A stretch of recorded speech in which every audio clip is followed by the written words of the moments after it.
Hello friends, आज मैं एक आइटम से दो रेसिपीज दिखाने जा रही हूँ। तो देखिए फ्रेंड्स, ये कच्चा आम है। देखिए, कच्चे आम से मैं दो रेसिपीज दिखाऊंगी और वो भी क्विक झटपट रेसिपी, यम्मी टेस्टी रेसिपी। तो ये कच्चे आम से मैं कच्चे आम के पकोड़े बना रही हूँ। तो इसमें मैंने ऐसे प्रिपरेशन करके रखा है। कच्चा आम, ग्रीन मिर्च, अजवाइन, नमक, हल्दी, लाल मिर्च, पकोड़े की सोडा, हींग और बेसन है। तो ये सब मैंने रेडी करके रखा है। आप देख सकते हैं ऐसे प्रिपरेशन हो चुका है। तो चलिए अभी स्टार्ट करते हैं। बेसन को मैं छान रही हूँ और इसमें मैं हल्दी, नमक, लाल मिर्च और पकोड़े की जो सोडा है वो डाल रही हूँ। और इसमें मैं अजवाइन हाथ से मसल के डाल रही हूँ। और ये देखिए, अभी मैं इसमें ग्रीन मिर्च कट करके मैंने राउंड राउंड पतले पतले कट करके डाले हैं। और हींग थोड़ा डाला है, बहुत अच्छा पकोड़े बनते हैं। थोड़ा हींग डालते तो फ्राई के टाइम अच्छा उसका फ्रेग्रेंस आता है। तो इस तरह से पहले मैं मिक्स किया कर रही हूँ।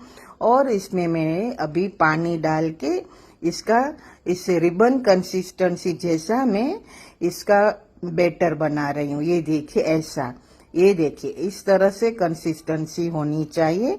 ये देखिए इस तरह से, तो ये अच्छी कंसिस्टेंसी होती है। जो कच्ची केरी है आप कोई भी क्वालिटी का ले सकते हैं। और ऐसे लंबे लंबे स्लाइस, थोड़े मोटे, ना पतले बहुत मोटे भी नहीं पर मीडियम साइज। उसमें मैं थोड़ा नमक डाल के मैरिनेशन कर रही हूँ और थोड़ा मैं चाट मसाला डालती हूँ। और इस तरह से मैंने अभी रेडी कर दिया है। अभी मैं ये एक एक मैंगो का स्लाइस इसमें मैं डिप करके फ्राई करूंगी। ये रेडी हो गया है। तो चलिए अभी मैं फ्राई करती हूँ। पहले बैटर को अच्छे से मिक्स कर दिया और जो मैंगो स्लाइस है वो डिप कर रही हूँ इस तरह से। ऑयल गरम कर दिया है, हो चुका है गरम। अब मैं इसमें एक एक स्लाइस मैंगो का डिप करके फ्राई कर रही हूँ। इस तरह से मीडियम टू स्लो फ्लेम में अच्छे से मैं डिप करके फ्राई कर रही हूँ। तो देखिए फ्रेंड्स, ऐसे मैं फ्राई करती जाऊंगी। और मैं थोड़ा जब काफी बन चुकता है तो मैं थोड़ा स्लो कर देती हूँ। तो इस तरह से मीडियम टू स्लो फ्लेम पे जब तक उसका गोल्डन लुक ना आ जाए तब तक मैं फ्राई करूंगी। ये देखिए, ना मैंने इसमें चावल डाला है, ना मैं कॉर्नफ्लावर, मैं ऐसे ओनली बेसन के बैटर से मैं पकोड़े बना रही हूँ। और ये क्रिस्पी बनते हैं। अगर आप थोड़ी देर स्लो पे रखेंगे तो ये क्रिस्पी भी बन जाते हैं। तो ये देखिए इस तरह से इसका गोल्डन लुक आ गया, अच्छे से फ्राई हो गए। अभी मैं प्लेटिंग कर रही हूँ। ये देखिए इस तरह से ये मेरे पकोड़े रेडी हो गए हैं। मैं ये आज करी चावल और पकोड़े से ये सर्व करूंगी। और ये आप खिचड़ी के साथ भी खा सकते हैं, इवनिंग स्नैक्स में भी खा सकते हैं। कोई मेहमान है तो पिकनिक में भी ले जा सकते हैं।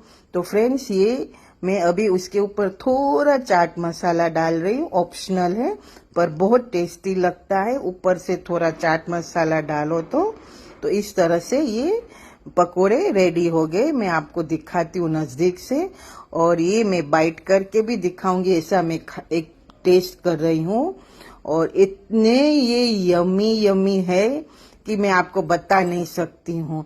और ये अगर आप कहीं ले जाओ 4 घंटे के बाद भी खाओ तो भी टेस्टी लगता है। पिकनिक में लेके जाइए, ट्रैवलिंग में कहीं भी लेके जाइए, बहुत यमी लगता है। आप ये रेसिपी जरूर ट्राई करना। जैसे मिर्च के पकोड़े होते हैं वैसे ये कच्ची केरी के पकोड़े होते हैं। तो आप ये जरूर बनाइए। और ये इसमें अगर आपको और भी तीखा करना है तो थोड़ा लाल मिर्च भी डाल सकते हैं। तो फ्रेंड्स, ये देखिए अभी मैं दूसरी रेसिपी स्टार्ट कर रही हूँ। और ये कच्ची केरी मैं छिल रही हूँ इस तरह से। और ये आपको जो भी क्वालिटी वाला चाहिए, आपके जो भी घर में अवेलेबल है, ऐसे छिल के मैंने इस तरह से रेडी कर दिया है। छिलके में निकाल दिए।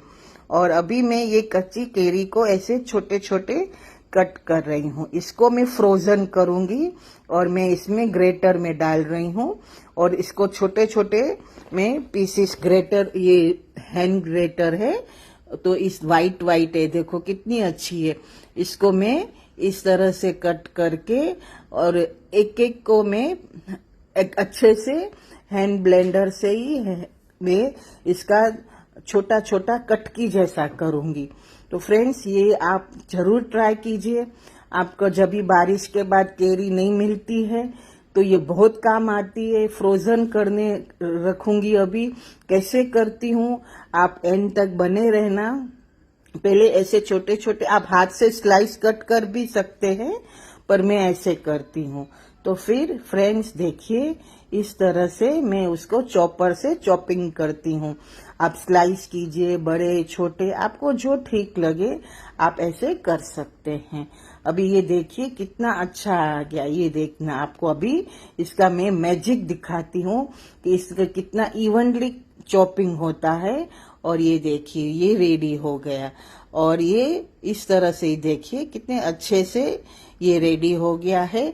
आप ये सब्जी में भी डाल सकते हैं और ये मैं छोटी छोटी डब्बियों में मैं फ्रोजन करती हूँ, बहुत बड़ा नहीं। कभी कभी जो चाहिए तो एक छोटा छोटा इसका मेजर निकाल सकते हैं, नहीं तो बहुत बड़ा ज्यादा बड़ा होता है तो वो पूरा वापस फ्रिज में रखो, वापस बाहर करो, ऐसा होता है। तो मैं छोटी छोटी डब्बियों में रखती हूँ।